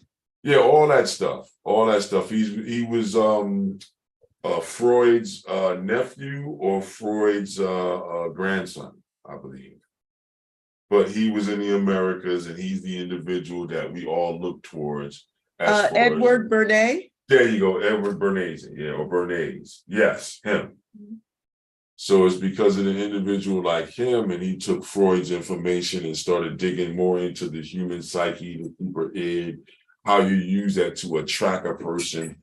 How is all that at work to put things in placement so you can have human beings react to things and things like this is all based upon his studies and his sciences off of Freud. So that's what begets the whole idea of AI technology, or aspect of it too as well, of taking in data and knowing how to place things in certain areas or certain situations to attract human beings. That's what it is. But then the flip side of that is how do you corral the human being to move the human being where you want them to move? Right. You know what I mean? And that's what's already been conquered too as well. Yes. So Edward Bernays and most of the psychoanalyst styles and things like that is very big right now because the They bring computer it needs there. They put it on steroids because he rebranded propaganda. Yes. So then it even goes deeper than that when you start looking at how governments take down other governments from within. And now you can hear where the Hegelian situation comes in. But this is all statistics and data ideas and manipulation techniques. Yeah. So then Go ahead. I'm at an article on it's called theconversation.com. There's an article, it's called The Manipulation of the American Mind, Edward Bernays and the Birth of Public Relations. And there is a quote, or it looks like a quote, it's italic, and it says, the conscious and intelligent manipulation of the organized habits and opinions of the masses is an important element in democratic society. Those who manipulate this unseen mechanism of society constitute an invisible government, which is the true ruling power of our country. We are governed, our minds are molded, our tastes formed, our ideas suggested, largely by men we have never heard of. It is they who pull the wires that control the public mind. Again, I believe this is referred to Edward Bernays' landmark book called Propaganda. Again, so we don't get in trouble. This is from an article at theconversation.com website. The article is The Manipulation of the Mind, Edward Bernays and the Birth of Public Relations. You want to go over and read it. I just want to make sure we cover our bases because we brought it up during our live. Yeah. You know what I mean? And then it's all about what we do though, because what artists, that's why if you look throughout history, artists have always been looked at as iconic and then problem people. Before they looked at as being problem solvers. Because we're literally using the very thing that you just mentioned to. Think about it. A mark that we make here is a sigil. And then what's a sigil? A sigil is like a letter or a mark that transforms information. Well, then when we look at this area, well, I can't show it because my camera went dead on this. But when you look at the area or the photograph that we have up, and you look at the stone, you have to look at it and it says, what is saying to me to be able to say stone? That's another aspect of how we say form, follow, and function, or symbology at that point. You see? So it's like artists use symbology all the time. We use simplification all the time. We use minimalist ideas all the time. It's just that how is that stuff being extracted and used against society at that point? So it's us, the artists, that, you know, or the creative types that stay in that realm that really understand it. Because I can put a number of marks. Yes.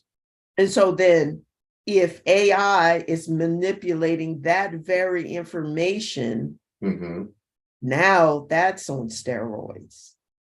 Yeah, it's been on steroids for a while. It might be pushing past, it might be pushing towards a Thanos type of thing now. You know what I'm saying?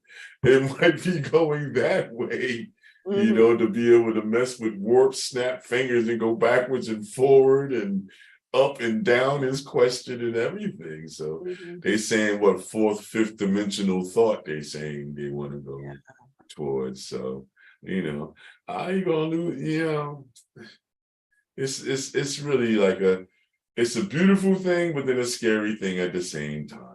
You know what I mean?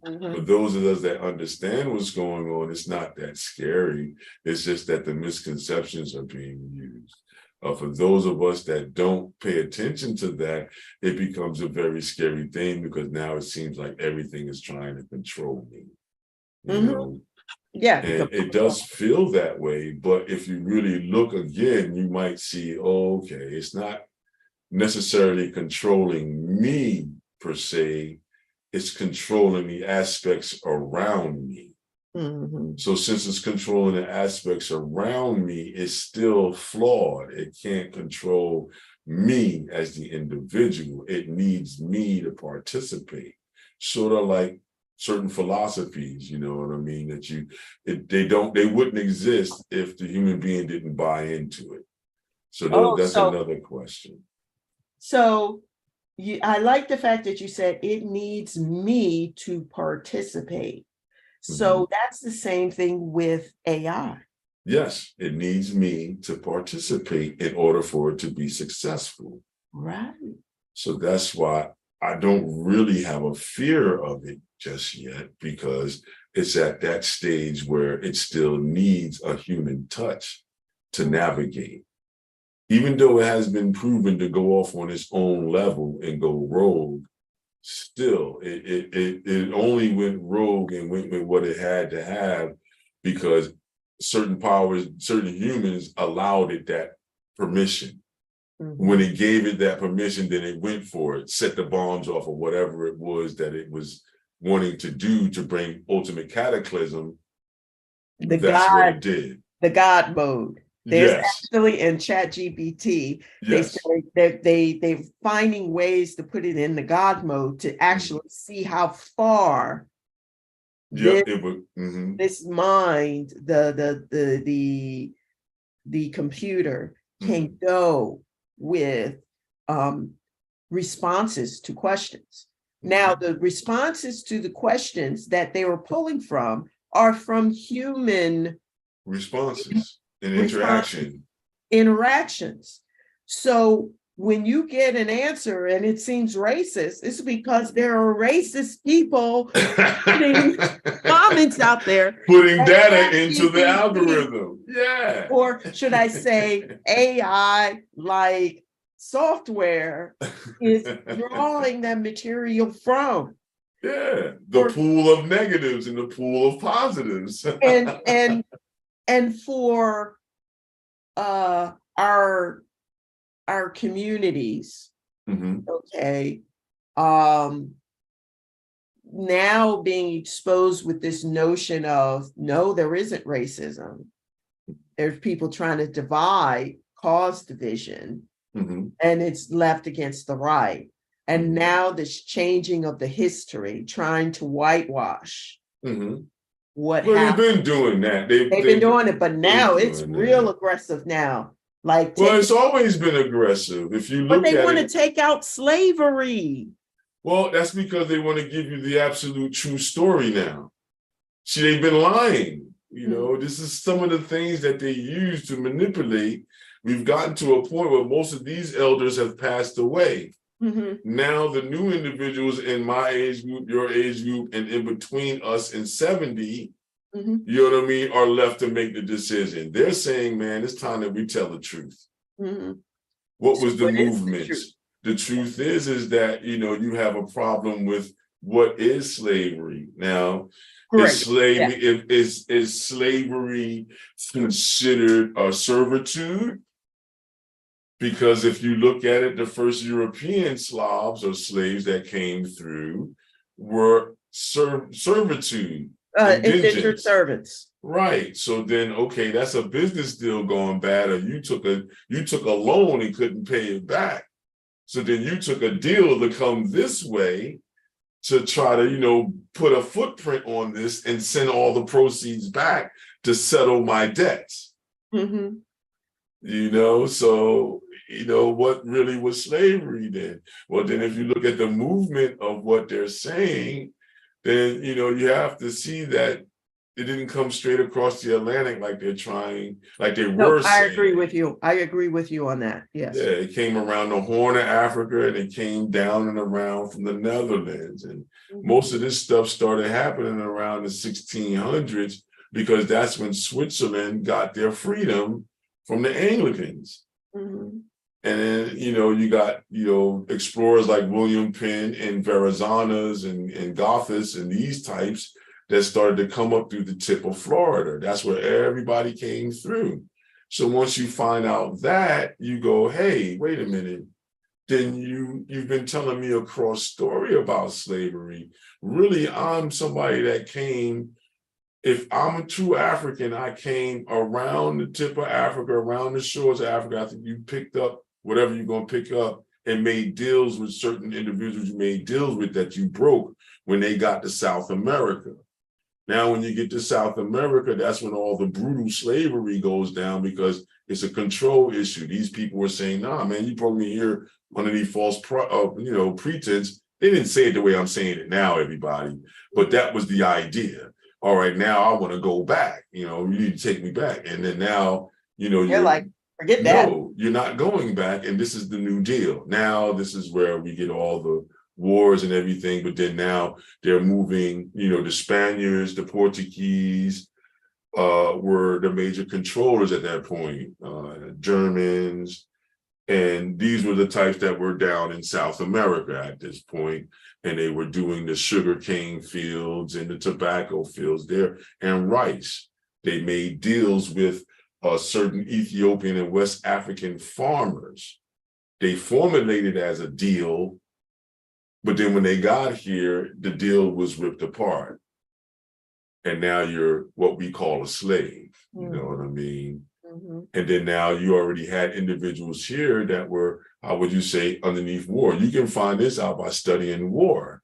So if you look at most of the Indian wars and things like this, most of the European, you know, generals and things, European American, you know, colonialists at that point, when you read their memoirs, some of them were saying all the individuals that were captive that had Africanoid features. They didn't say African just alone, they said Africanoid features, which means that you had to have a broad nose, you had to have high cheekbones.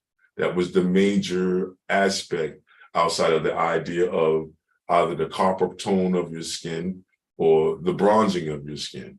If you had any one of those features, if you was captive or you lost that skirmish wherever they were at, then you would become a slave. If you didn't adhere, all the elder men were killed all the way down to at least, I think, their 20s. So it reassures that that younger cuss that's under 15 won't receive that information. You see, so then now we have all that coming up and over the Caribbean, coming into the Carolinas, coming up through Florida, and then populating that way. So then the notion of us being first in Maryland is a question, because is it really Maryland first? Or was it South Jersey? Because you have a thing called Burlington Island. Whereas if you're dealing with a bunch of mercenaries and thieves, they have places where they would hide the booty.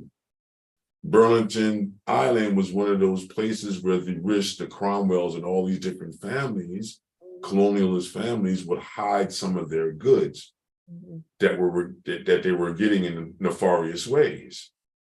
So then you would have to question the idea of, did they steal individuals and place them there, and then have it where you have historical things that state that that's what happened to get somebody to Virginia.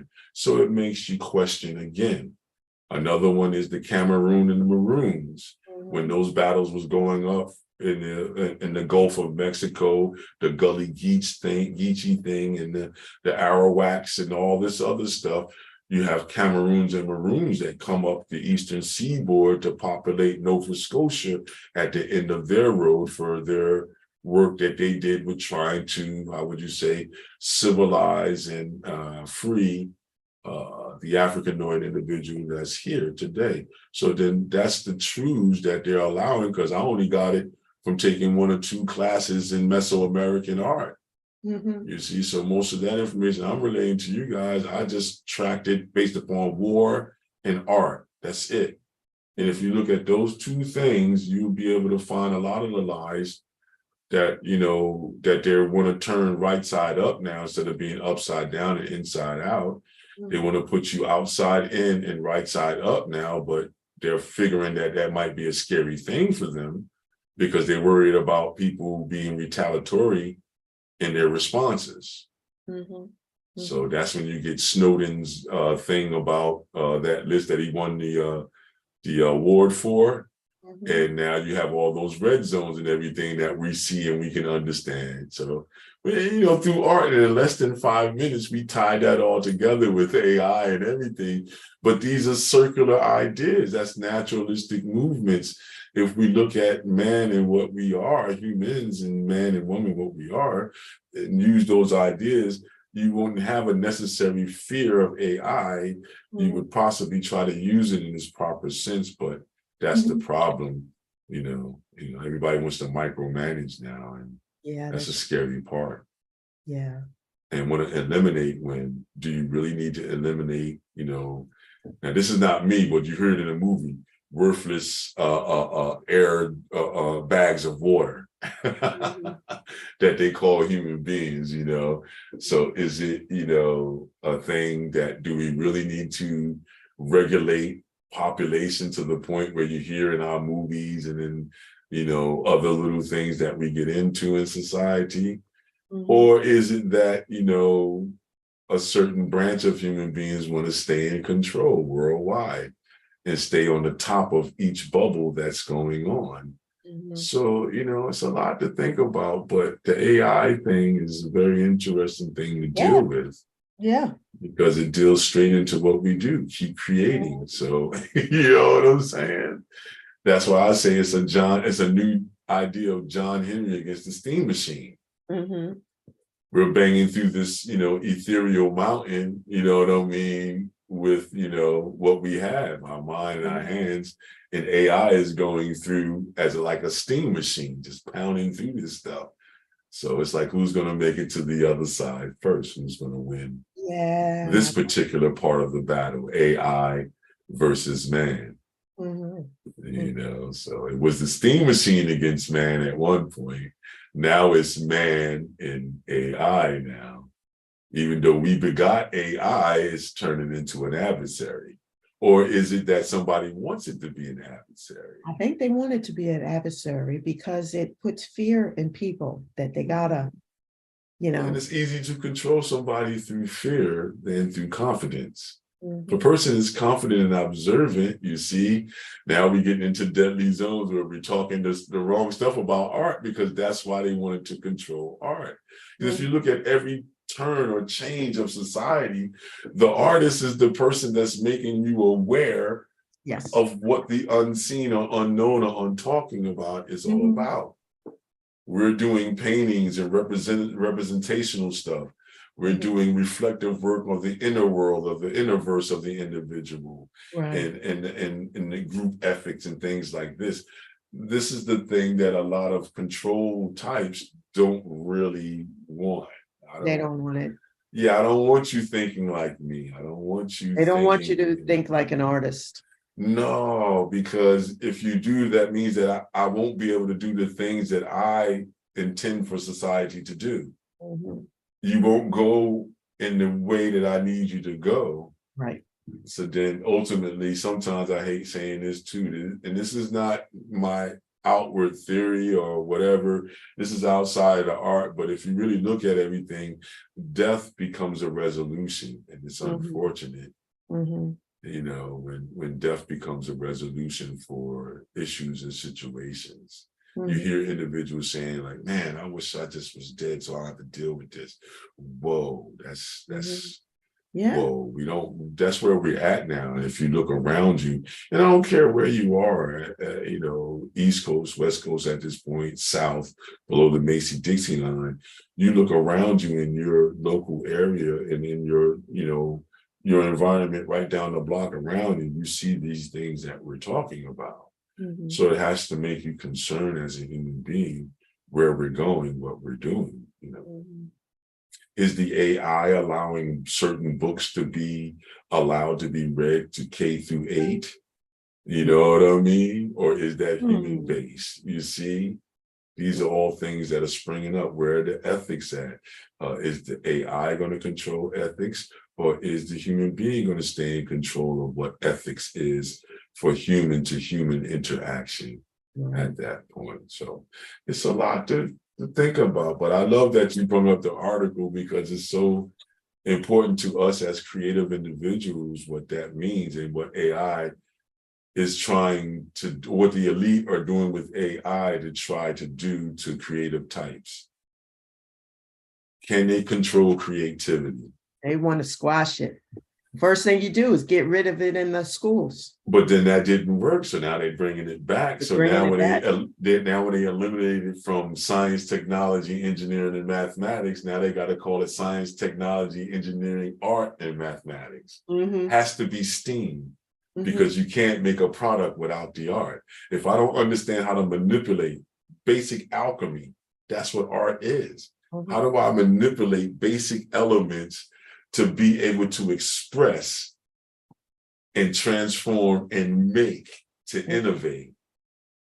When I said that to the local school, I was trying to go over to the schools, the engineering schools and stuff, because I'm petitioning and saying that, no, you guys, you got it backwards.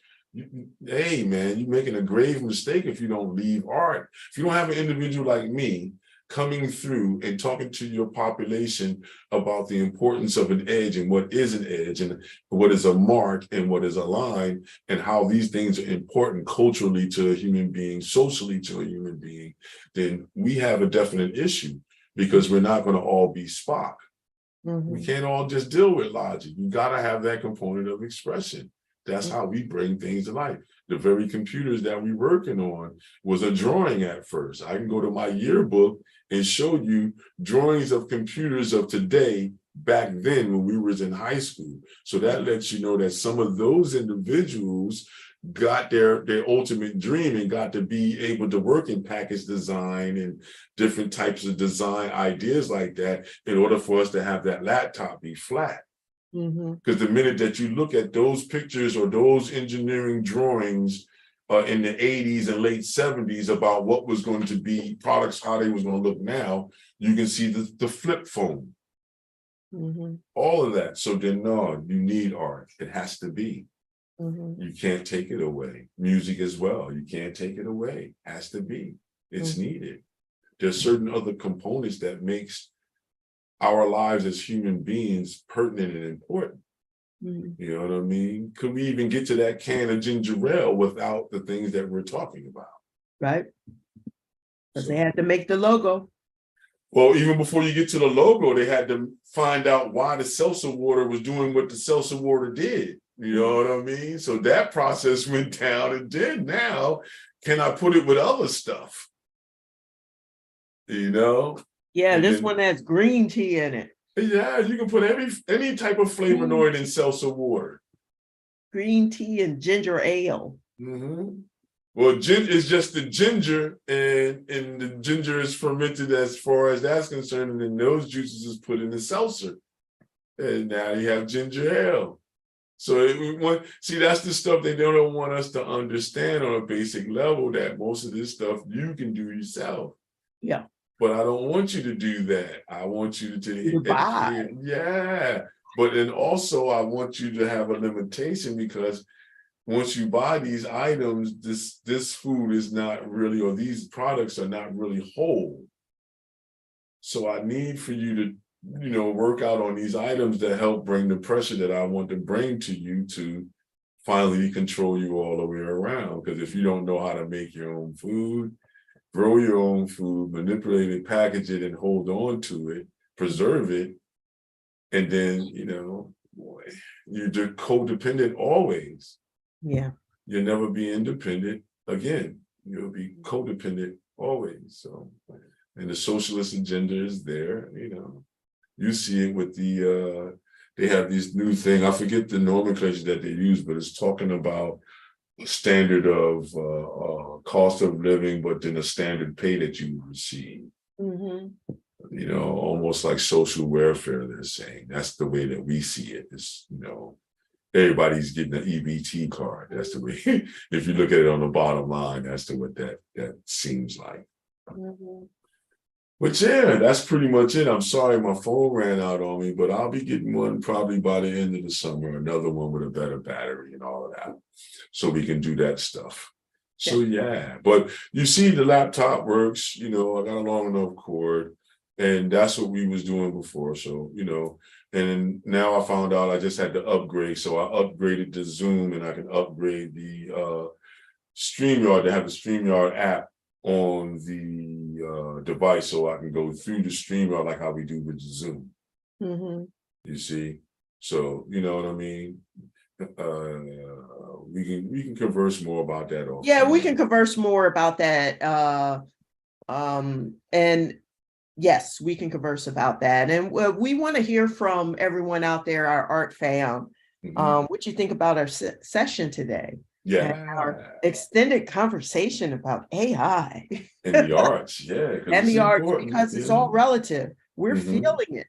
You look around, everything is about AI. And how does it make a difference that we continue to create? Here's one for you before we get off. You can go to your Walmarts and all these little surplus stores. Go inside there, and what you're going to see is AI art. Inside the frames, and they selling the poster art. And that's where it's getting its jump off at. So really search in your area and look there, and I'll stop there to let you finish out. I'm sorry, Nadine, but I had to throw that one out there because that's competition now. You look at it like for African-American art, they have the pictures of women with the turbans on or the head wraps on and stuff. You can look at it and tell that it was digitally made, but that's the trend that they're putting that in there, rather than give a person like myself or yourself the licensure deal. They'll make the AI so that the AI produce these type of images to put into those type of frames. And that's what's happening right now at this moment. Yeah. Interesting. John Henry against the machine. So it's each artisan against the machine. How are you going to do that? Because, you got 3D printers. That's all I'll say too.